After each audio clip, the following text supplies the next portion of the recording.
Hi, I'm Tom Ashford and this is the Self-Publishing News, where each Wednesday we collect together the self-publishing news of the week so you don't have to.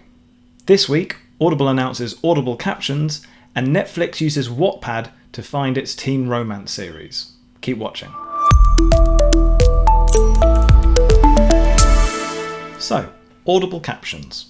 So last week, Audible announced a new feature called Audible Captions, and when rolled out, this will use machine learning to create a transcript of your audiobook so that the listeners can read along to the story as it plays.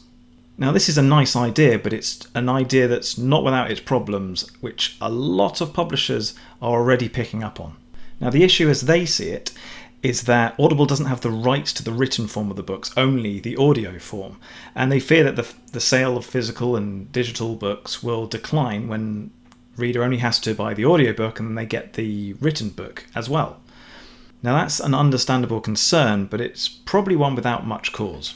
As reported in The Verge, Audible say that small amounts of machine-generated text are displayed progressively a few lines at a time while audio is playing, and listeners cannot read at their own pace or flip through pages as in a print book or ebook. And not every audiobook will get this treatment, mind.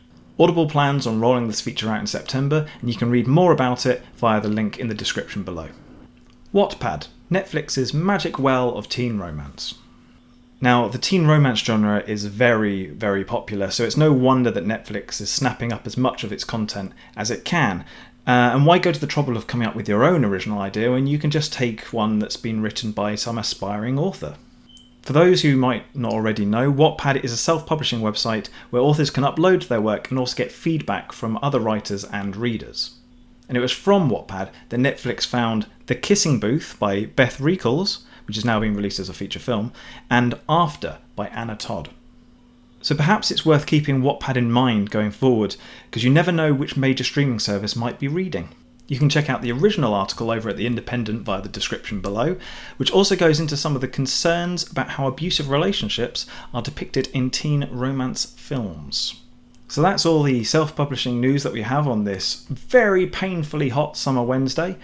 As usual, if I've missed anything out that you think is newsworthy, leave it in the comments below and make sure to subscribe by pressing that button. See you next week.